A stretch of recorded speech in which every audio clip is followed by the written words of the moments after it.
चलिए जी, good morning class. अब हम JIGL का अमेंडमेंट करने जा रहे हैं, है ना। देखिए, सबसे पहले मैंने जितने भी अमेंडमेंट कराए, मैंने तो हर सब्जेक्ट का अमेंडमेंट करा रहा हूँ।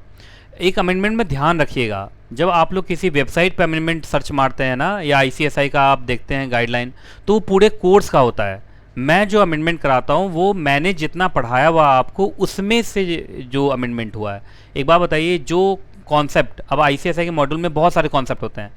अब बहुत सारे कॉन्सेप्ट, मान लीजिए एक दो कॉन्सेप्ट मैंने नहीं पढ़ाया हुआ, उसमें अगर अमेंडमेंट हुआ है ना, वो आपने ओरिजिनल वाला पढ़ा ही नहीं है, तो आप अमेंडमेंट क्या समझेंगे उसका। तो मैं अमेंडमेंट वो वाला कराता हूँ अपने वाले बुक के हिसाब से। NKJ का जो स्टडी मटेरियल है, मॉड्यूल है जो हमने दिया है आपको, उसके कंटेंट में जहाँ जहाँ अमेंडमेंट हुआ है वो अमेंडमेंट मैं करा रहा हूँ। ऐसे तो साल भर में बहुत सारे लॉ के 1000 जगह अमेंडमेंट होता है, पर हमारे कोर्स में जो है, जो ज़रूरी है, उसी को तो हम पढ़ते हैं। बाकी आप फ्री हैं, आप चाहें तो पूरा अमेंडमेंट पढ़ें, पूरा का पूरा कोर्स पढ़ें, ये तो बहुत बड़ी अच्छी बात होगी कि आपको पूरा ही पढ़ना चाहिए, है ना। लेकिन अब टाइम थोड़ा सा कम होता है, हमारा भी एक लिमिटेशन है, तो लिमिटेशन के हिसाब से बहुत बार हम हर चीज़ कवर नहीं कर पाते। तो जो हमने क्लासरूम के अंदर जो 4-5 महीने का हमारा बैच होता है, उसमें हमने जितना पढ़ा हुआ है, उसमें जहाँ जहाँ अमेंडमेंट हुआ है वो मैं pढ़ाता हूँ। ठीक है जी, तो चलिए शुरू करते हैं। JIGL के अंदर सिर्फ एक एक्ट में अमेंडमेंट है, वो है आर्बिट्रेशन एंड कंसिलेशन एक्ट के अंदर, है ना। तो चलिए शुरू करते हैं। देखिए, सबसे पहले आर्बिट्रेशन एक्ट के अंदर जो अमेंडमेंट हुआ है वो कब हुआ है, देखो 2019 में हुआ है, और arbitration and conciliation amendment act 2019 के नाम से हुआ है। ठीक है जी, चलिए सबसे पहले अपॉइंटमेंट ऑफ आर्बिट्रेटर के ऊपर देखिए। बिफोर अमेंडमेंट क्या कहानी थी। बिफोर अमेंडमेंट ये होता था कि अगर कोई आर्बिट्रेटर, पार्टीज आर्बिट्रेटर अपॉइंट नहीं करवा पा रहे हैं, तो या तो chief justice of high court arbitrator appoint करते थे, या उनके द्वारा कोई पर्सन या इंस्टीट्यूशन डेजिग्नेटेड, बस इसमें बदल दिया, पर्सन हटा दिया है। अब यहाँ पे एक वर्ड आ जाता है आर्बिट्रल इंस्टीट्यूशन। क्या जाता है अब, आर्बिट्रल इंस्टीट्यूशन। मतलब अब यहाँ कोई पर्सन नहीं होगा, कोई इंस्टीट्यूशन नहीं होगा, इंस्टीट्यूशन होगा तो वो कौन होगा, आर्बिट्रल इंस्टीट्यूशन। मतलब अब क्लैरिफाई कर दिया, only the arbitral institution designated by the high court, है ना। तो कोई पर्सन बेसिकली नहीं हो सकता। उसी तरीके से जब इंटरनेशनल कमर्शियल आर्बिट्रेशन होता था और वहाँ पे पार्टीज आर्बिट्रेटर अपॉइंट नहीं कर पाते थे, तो सुप्रीम कोर्ट किसी पर्सन और किसी पर्सन को या किसी इंस्टीट्यूशन को कहते थे कि तुम आर्बिट्रेटर अपॉइंट कर दो। बस वहाँ पे पर्सन वर्ड हट गया, अब यहाँ पर सिर्फ क्या रहेगा, आर्बिट्रल इंस्टीट्यूशन, जो सुप्रीम कोर्ट बताएगा। ठीक है जी। बाकी आर्बिट्रल प्रोसीडिंग्स के अंदर थोड़ा सा चेंज है। जो statement of claim and defence है, उसमें एक नई चीज़ जोड़ी गई है, और इसमें क्या किया है, आर्बिट्रेशन के प्रोसेस को टाइम बाउंड कर दिया है। क्या कर दिया एग्जैक्टली, टाइम बाउंड। यहाँ पर बोला गया है कि जो statement of claim and defence आना है, वो statement of claim and defence की सारी कार्रवाई 6 मंथ के अंदर कंप्लीट हो जानी चाहिए। मतलब स्टेटमेंट ऑफ क्लेम आना है तो क्लेम आ जाए, डिफेंस, स्टेटमेंट ऑफ डिफेंस आना है तो वो आ जाए। वो कितने दिन के अंदर हो जाना चाहिए, 6 महीने। 6 महीने कहाँ से गिनेंगे, जिस दिन आर्बिट्रेटर क्या हुए हैं, एग्जैक्टली अपॉइंट हुए हैं। तो आर्बिट्रेटर, जब सारे आर्बिट्रेटर अपॉइंट हो गए, अपॉइंट होने के बाद शुरू हो गया होगा आर्बिट्रल प्रोसीडिंग्स, तो जिस दिन आर्बिट्रेटर अपॉइंट हुए उसे 6 महीने के अंदर statement of claim and defence हो जाना चाहिए। उसके बाद दूसरा जो एग्जैक्टली अमेंडमेंट है वो है इस चीज़ के ऊपर, एक नया प्रोविज़न है यहाँ पे, सेक्शन 42A, है ना, कॉन्फिडेंशियलिटी ऑफ इंफॉर्मेशन। अब ये कहा गया है कि जो भी आर्बिट्रेटर होगा, आर्बिट्रल इंस्टीट्यूशन होगा, है ना, और जो पार्टीज़ होंगे तीनों ही, मतलब आर्बिट्रेटर एक है तो आर्बिट्रेटर, एक से ज़्यादा है तो आर्बिट्रल इंस्टीट्यूशन या आर्बिट्रल ट्राइब्यूनल, है ना, और जो पार्टीज़ हैं, उन सबों को जितने भी आर्बिट्रल प्रोसीडिंग्स होंगे उनका कॉन्फिडेंशियलिटी मेंटेन रखना है। मतलब बातों को लीक नहीं करना है, मार्केट में नहीं बताना है। हाँ, अवार्ड बताया जा सकता है। अब अवार्ड तो डिसीजन है, डिसीजन तो बताया जाएगा। तो आर्बिट्रल प्रोसीडिंग्स को लीक नहीं करना है मार्केट में, क्योंकि ये आप जानते हैं आर्बिट्रेशन के अंदर जो प्रोसीडिंग्स होती हैं वो देखा जाए तो वो प्राइवेट प्रोसीडिंग्स होती हैं ज़्यादातर। तो प्राइवेट प्रोसीडिंग्स को मार्केट में लीक करना, है ना, ये अच्छी बात नहीं है। हाँ, अवार्ड जरूर बता सकते हैं, उसमें कोई दिक्कत वाली बात नहीं है, तो अवार्ड चलेगा। उसके बाद अगर मान लीजिए आर्बिट्रेटर ने आर्बिट्रेशन एक्ट के ऑब्जेक्टिव को अचीव करने के लिए गुड फेथ में कोई भी एक्शन लिया, कोई भी क्या लिया एग्जैक्टली, एक्शन लिया, तो उस एक्शन के ऊपर कोई भी सूट फाइल नहीं हो सकता, कोई भी लीगल प्रोसीडिंग्स नहीं हो सकती। इसका मतलब अब आर्बिट्रेटर को काफ़ी मजबूत बना दिया गया है। आर्बिट्रेटर भी एक लीगल ऑफिसर की तरह है। अगर वो अपनी ड्यूटी कर रहा है और ड्यूटी करते वक्त अगर वो थोड़ा हार्श भी आपके ऊपर हो गया तो आप उसके ऊपर फिर आप केस वेस नहीं कर पाएंगे। कुछ हद तक सरकारी ऑफिसर जैसा वो हो गया है। ठीक है जी। चलिए, अब मैंने बताया था ना कि एक और चेंज है आर्बिट्रल अवार्ड के ऊपर। अब आर्बिट्रेशन एक्ट को चेंज करके, अमेंड करके, इसको एकदम टाइम बाउंड मैनर में अब एग्जैक्टली डिसीजन देना है, अवार्ड देना है। तो देखिए अवार्ड कितने दिन के अंदर दे देना है वो भी देखो। अगर other than international commercial arbitration, मतलब नॉर्मल आर्बिट्रेशन है, तो 12 महीने के अंदर, मतलब जिस दिन प्लीडिंग्स खत्म हुई, प्लीडिंग मतलब statement of claim and defence, जिस दिन वो खत्म हुआ उससे 12 महीने के अंदर आर्बिट्रेटर को डिसीजन दे देना पड़ेगा। यहां वर्ड लिखा हुआ शैल, मतलब 12 महीने के अंदर। 12 महीने कहां से गिनेंगे? जिस दिन आपका आर्बिट्रल प्रोसीडिंग्स क्या हुआ है, मतलब आर्बिट्रल प्रोसीडिंग मतलब प्लीडिंग जिस दिन खत्म हुआ, मतलब statement of claim and defence जिस दिन खत्म हुआ, उससे 12 महीने के अंदर अब आर्बिट्रेटर को अपना डिसीजन दे देना है, अवार्ड दे देना है। बाकी जो एग्जैक्टली अगर वो इंटरनेशनल वाला है, इंटरनेशनल कमर्शियल आर्बिट्रेशन में तो एक से ज़्यादा कंट्रीज शामिल होती हैं, तो उस केस में शैल नहीं लिखा हुआ है, एंडेवर, मतलब कोशिश करेंगे कि यहाँ भी 12 महीने के अंदर डिसीजन हो जाए। मतलब दोनों जगह 12-12 महीने है, पर नॉर्मल आर्बिट्रेशन में बोला है कि 12 महीने के अंदर डिसीजन आ ही जाना चाहिए, शैल है। लेकिन जो एग्जैक्टली आपका इंटरनेशनल कमर्शियल आर्बिट्रेशन है उसके लिए बोला है कि आप कोशिश करेंगे, एंडेवर का मतलब कोशिश करना, ठीक है। चलिए जी, अब कुछ न्यू प्रोविजन आया आर्बिट्रेशन एक्ट के अंदर, उसमें एक है arbitration council of India, ACI। अब उसके बारे में पढ़ना है, ठीक है। चलिए थॉरेटिकल है, लाइन बाय लाइन पढ़ेंगे, ठीक है जी। पार्ट 1A इंट्रोड्यूस किया गया 2019 में, और उसके अंदर आर्बिट्रेशन काउंसिल ऑफ इंडिया के बारे में पूरा डिटेल डाल दिया गया है, ठीक है। तो सेक्शन 43A के अंदर सब कुछ लिखा हुआ है कि arbitration council of India, ACI किस तरीके का होगा, ठीक है जी। तो 43A के अंदर डेफिनेशंस दिए गए हैं। 43B के अंदर साफ साफ बोल दिया गया है कि सेंट्रल गवर्नमेंट को इस्टेब्लिश करना है आर्बिट्रेशन काउंसिल ऑफ इंडिया, और एग्जैक्टली सेंट्रल गवर्नमेंट ही बताएगा कि उनके क्या ड्यूटीज़ होंगे और उनका क्या फंक्शन होगा, और एक्ट के अंदर ही वो काम करेंगे। बाकी काउंसिल एक बॉडी कॉर्पोरेट होगा जिसका अपना एक नाम होगा, नाम है ना ACI, arbitration council of India. Perpetual succession होगा, कॉमन सील होगा, अपने नाम से प्रॉपर्टी होल्ड कर सकते हैं, अपने नाम से कॉन्ट्रैक्ट कर सकते हैं, मतलब इन टोटल एक प्रॉपर क्या होंगे, बॉडी कॉर्पोरेट होंगे। इसका हेड ऑफिस कहाँ होगा? दिल्ली में होगा, और आप सेंट्रल गवर्नमेंट से पूछ के ये चाहें तो और भी जगह ऑफिस बना सकते हैं। काउंसिल का कंपोजिशन देखो 43C में दिया हुआ है, एग्जैक्टली कंपोजिशन।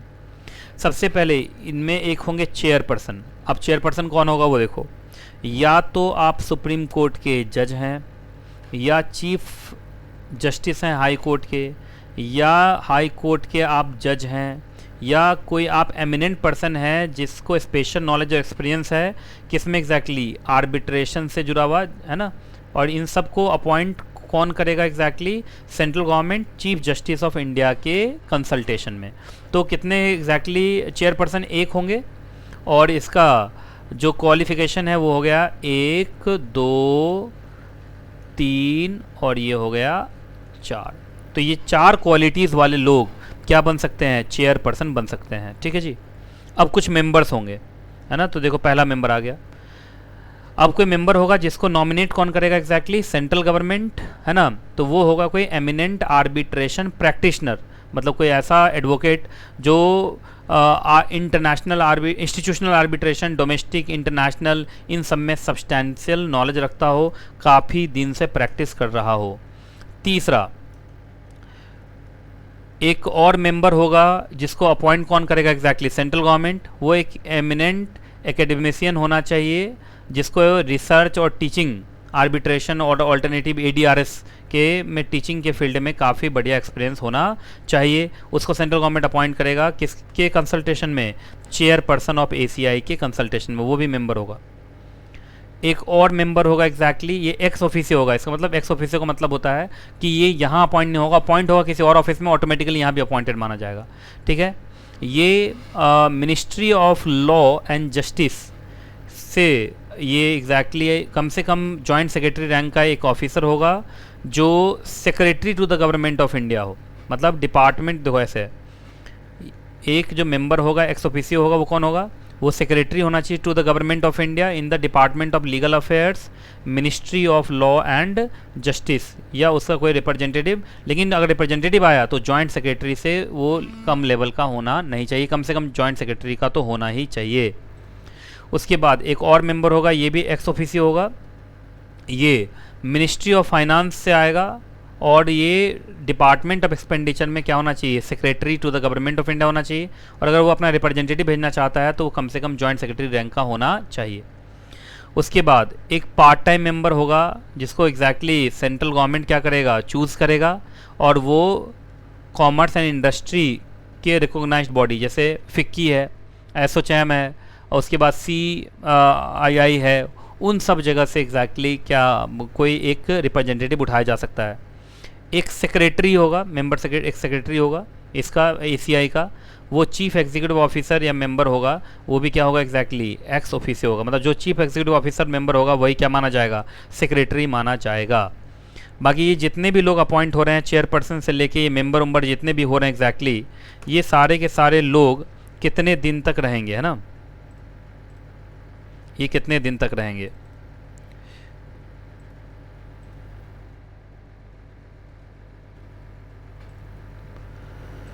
तो ये कितने दिन तक रहेंगे, तो ये सब 3 साल के लिए अपॉइंट होंगे। कितने साल के लिए अपॉइंट होंगे एग्जैक्टली 3 साल के लिए, एक बार में अपॉइंट होंगे कितने साल के लिए, 3 साल के लिए।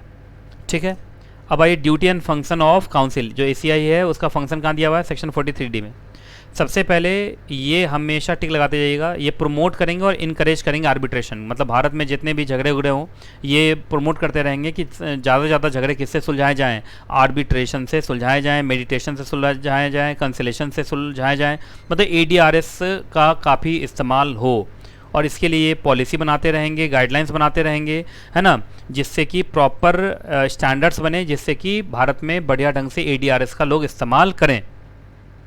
बाकी ऊपर लिखा गया तो जनरल स्टेटमेंट था। अब अगर हम लिस्ट वाइज बात करें तो वो पॉलिसी बनाएंगे जो जिससे कि आर्बिट्रल इंस्टीट्यूशंस चलेंगे, जो प्रोफेशनल इंस्टीट्यूट हैं जो एक्रेडिशन देते हैं, जैसे ICS है, the institute of company secretaries of India, जो ICSI का मेंबर है, CS है, वो भी आर्बिट्रेटर बन सकता है। तो CS का डिग्री भी एक एक्रेडिशन है कि आप भी आर्बिट्रेटर बन सकते हैं।